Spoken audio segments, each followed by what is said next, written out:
All right, listeners, I think you know that we are part of the Radiotopia network, which is basically a network built on the idea that you should support the most creative, independent audio makers around.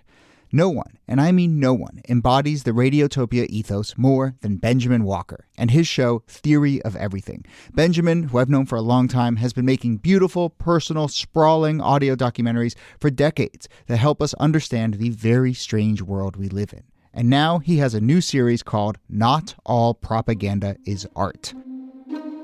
The new series goes back to the 1950s when Western security agencies like the CIA paid artists, writers, and intellectuals to fight the cultural Cold War.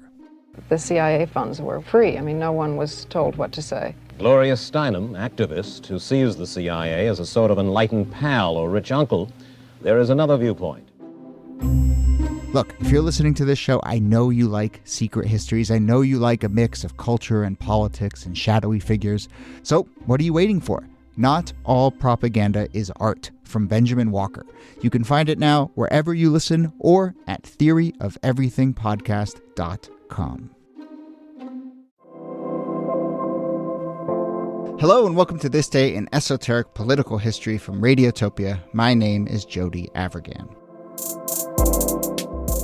This day, 1894, Thomas H. Boston Corbett is presumed dead in Minnesota. He is the victim of what came to be known as the Great Hinckley Fire. This was a massive forest fire which wiped out the town of Hinckley, Minnesota, and the surrounding forest. Somewhere between 450, 500 people died in that fire, and among the names listed was Boston Corbett. Now, what makes Boston Corbett notable? Why wasn't he just another relatively anonymous death in this tragic fire? Well, he'd faded a bit into obscurity by the time he got to Minnesota, but in the previous decades, Corbett had come to be known and call himself Lincoln's Avenger. Boston Corbett was the man who killed John Wilkes Booth days after Booth had assassinated Abraham Lincoln. Corbett was part of a regiment that cornered Booth on a Virginia farm, if you know this story. They had orders not to kill Booth, but Corbett claims at least that he nevertheless took a fatal shot and thus became the man who avenged Abraham Lincoln's death. And in the years and decades since, that act really seemed to consume him for better and really mostly, as we'll discuss, for worse. So, here to discuss, as always, Nicole Hemmer of Vanderbilt and Kellie Carter-Jackson of Wellesley. Hello there. Hello, Jody. Hey there.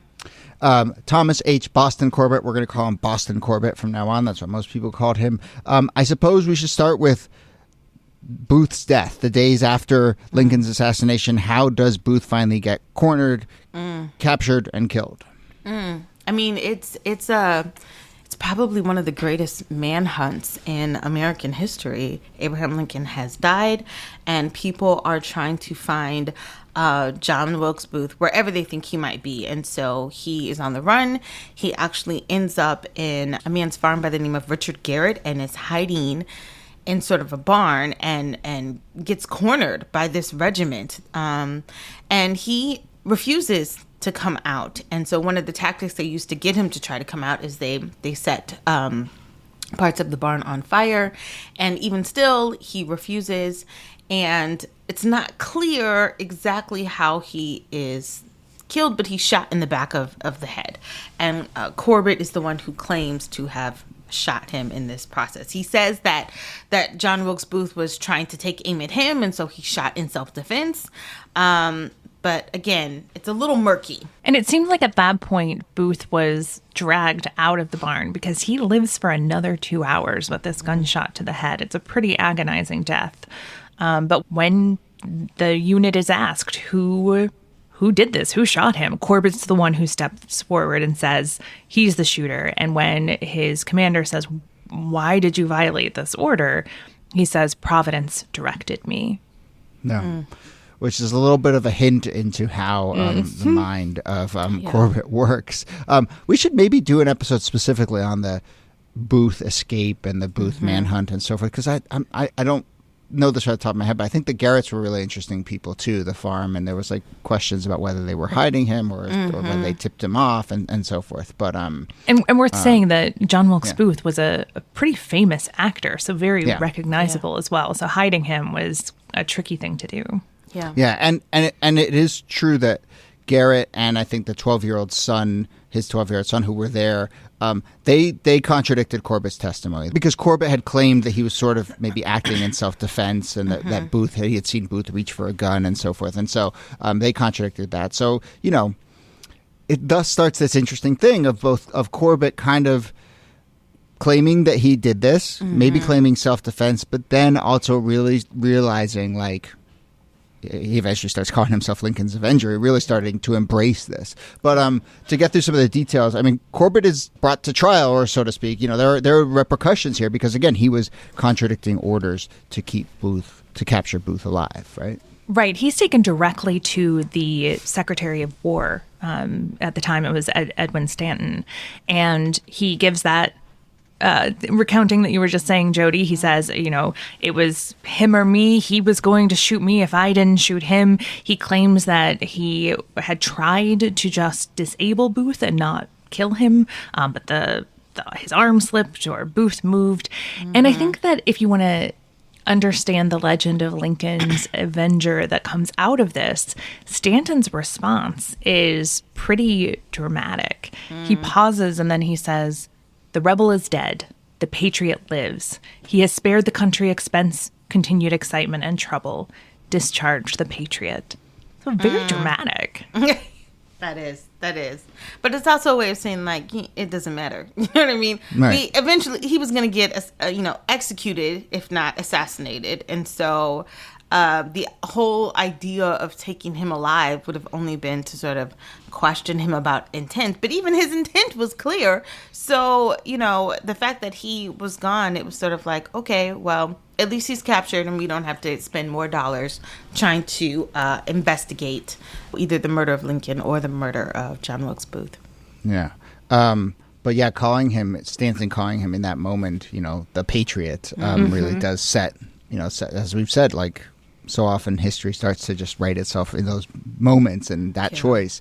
I mean, can you imagine the counterfactual of if Corbett had now gone on trial, right? Yeah. And the one person in the aftermath of Lincoln's assassination sort of on trial is the guy who killed Booth. I mean, that would have been, who knows what the fallout of that would have been. But instead, he walks out of the War Department after this acquittal, and he's greeted by this large cheering crowd. He's taken to the famous photographer Matthew Brady's studio to have his portrait taken. People are asking for autographs. It really is this atmosphere of heroics, right? He's cheered as a hero, yeah. And people want to buy the gun that he used. I mean, it is people saw him as like a savior in a way, or someone that redeemed something that was lost. And so he kind of rides that fame wave as much as he possibly can. Yeah.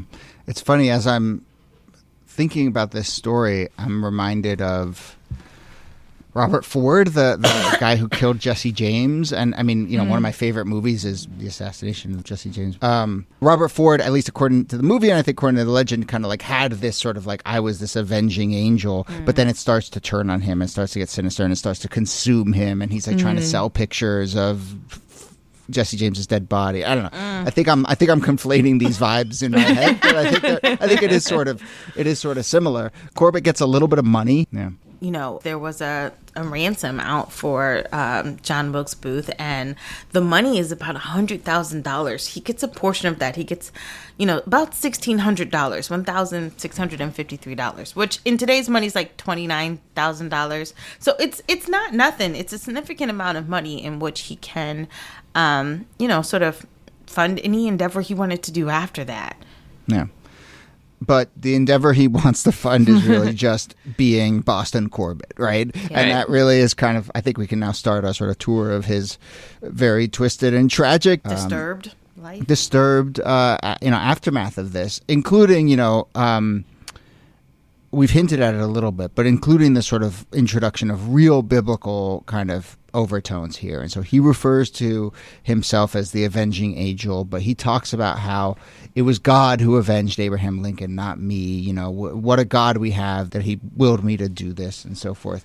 And then he goes on, I guess at one point he becomes a preacher touring the country, but his behavior becomes, I think more and more fanatical in every sense. And erratic. Right? He can't keep a job. And this was before he joined the military, but certainly after. He is such a religious fanatic that he's oftentimes let go because he won't stop proselytizing on the job, or he'll stop in the middle of a job to pray or to sing songs or to chastise certain people for their, beliefs. And so he becomes a little unhinged, and it's hard to sort of get him to stay in reality. And he commits a lot of heinous acts. I mean, one of the things that's most disturbing is that he castrates himself with a pair of scissors. He wanted to keep himself pure and thought that his sexual thoughts were keeping him in a life of sin. And so he does this incredible act that should have tipped a lot of people off that he was not mentally well. That he was not mentally well, that he needed to get some help, real help. And it kind of takes too long for him to actually get that, if he gets it at all. Can I just tell our listeners that, we have these prep documents where we have information about the story that Jacob Feldman puts together. They're brilliant. And in it, there's this line that says, in order to avoid sexual temptation, Corbett castrated himself with a pair of scissors. And Kellie just does one of those Google Doc comments, right? She highlights the sentence and adds a comment in Google Doc. And the Google Doc comment is just, oh, God. GAWD, exclamation point, exclamation point. But yeah, that's the appropriate response. Yes. That's like, whoa. It's a lot. It's a lot. It was an unexpected turn in the story. For sure. For sure. But I think it's worth going back into his history a little bit to make sense of this, because religious zealotry can come from a lot of different places. But in this case, Boston Corbett's trade was as a milliner. So he was a hat maker. And we all know from Alice in Wonderland this phrase, the Mad Hatter. Well, that was linked to the way that millinery worked, which was that it was heavily dependent on mercury. And so people who made hats imbibed a lot of mercury through their skin, through the fumes, and it causes all kinds of things. It causes hallucinations, it causes psychiatric breaks, and it's as he's imbibing all of these mercury solids and fumes that he begins to display this religious zealotry, where he stops to preach in the middle of work, where he castrates himself. Like, this is something that is building. And then he goes back to millinery after the war. And so he's back in that very toxic environment. Okay, hold on. I have to stop you. I was today years old when I realized that the Mad Hatter reference is about the toxic chemicals that go into hat making. What? Isn't that wild? I think Mad Hatter was a thing. Mad Hatter's disease was a thing for a while, and then they wrote it as a character. But there you go. Yeah, because there's a phrase like "mad as a hatter," and it comes from this idea. So I think it's.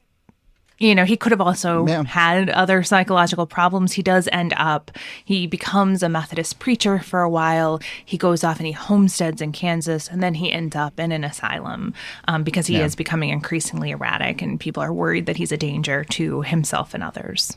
Yeah. And, to connect this to the death of Booth, and this is speculation, and this is kind of the sort of loss to history, but, in some ways you can look at he kills Booth and there's a sort of breaking point there, and it consumes him. And I think that's certainly part of the story, but it's also kind of like, who is the kind of person who would maybe defy orders and take a shot at Booth and then start to tell a story? Maybe someone who was unwell to begin with. And so, I think that's part of the story here. We've described some of the kind of paths he goes down and the sort of itinerant life he leads. He is throughout, I just like this image is really striking to me, but he also is from time to time, he gives lectures about the shooting of Booth, and he has like lantern slides, and he goes into Sunday schools or women's groups or tent revival meetings, and he gives these little lectures. And then often apparently like he just takes it too far and people get really put off by him, or he gets in fights. There's an incident where he's at the Kansas House of Representatives and he's reportedly brandishes a gun and he confronts people, and he is he is unwell, and as you said, Niki, he ends up in the Topeka Asylum for the Insane, and then he starts to float around and eventually ends up in Hinckley in eastern Minnesota, reportedly just kind of like living in the woods outside of Hinckley. And then there is this Hinckley fire, and maybe fitting, that's how John Wilkes Booth died under mysterious circumstances, consumed by fire. And there is no official record. There is a reference to a Thomas Corbett appearing on the list of dead and missing in the Hinckley fire. But, beyond that, there's no definitive proof that it was Lincoln's Avenger, this man who died in that fire. And that actually leads to a number of people in the years after sort of claiming that, oh no, I'm actually this guy. I'm actually this guy. Yeah, he's got a lot of imitators who come out of the woodwork after. I mean, there's money to be made, y'all. There's money to be made and telling these really fantastical stories about, being shot at and then taking the shot and, all of that. I mean, I get it. Mm-hmm. Yeah. I think as a button on this whole thing, it is worth noting that it's not until 1941 that the U.S. government finally bans using mercury in the making of hats. Way too late. 1941. Way too late. Yeah. Way too late. Why do you need mercury to make a hat? Make it make sense for me. I don't understand. Is it not leather? Is it not cotton? What are we doing? I'm sure the milliners in our audience will write in and explain. Yes, we want the explanation. And then, oh, man. In the late 50s, a Boy Scout troop outside of Concordia, Kansas, built a roadside monument to Corbett, located in the region where he had sort of ended up in Kansas, and there was a small sign there. And it is, by all reports, still there, and that might be the only place where there's a sort of monument or plaque to Corbett. But I mean, should I read what the plaque says? Yeah. It says, Boston Corbett Dugout, 60 yards south is the site of the dugout home of Boston Corbett, who as a soldier shot John Wilkes Booth, the assassin of President Lincoln, and then erected by the Boy Scout Troop 31, Concordia, Kansas, 1958. Amazing. Yeah. Wow. Still not going. Yeah, still not going. You got the picture. It's fine. We got the pictures. But yeah, that's, let me tell you, Concordia, Kansas, it's out there. And this dugout where he lived. But apparently there were 2 6-shooters on the monument, and those were stolen in the 2000s. But yeah, it's there. So if anyone's been by, let us know. Wow. Okay. That brings us to the end of the tale of Boston Corbett, Lincoln's Avenger. Nicole Hammer, thanks to you as always. Thank you, Jody. And Kellie Carter-Jackson, thanks to you. My pleasure.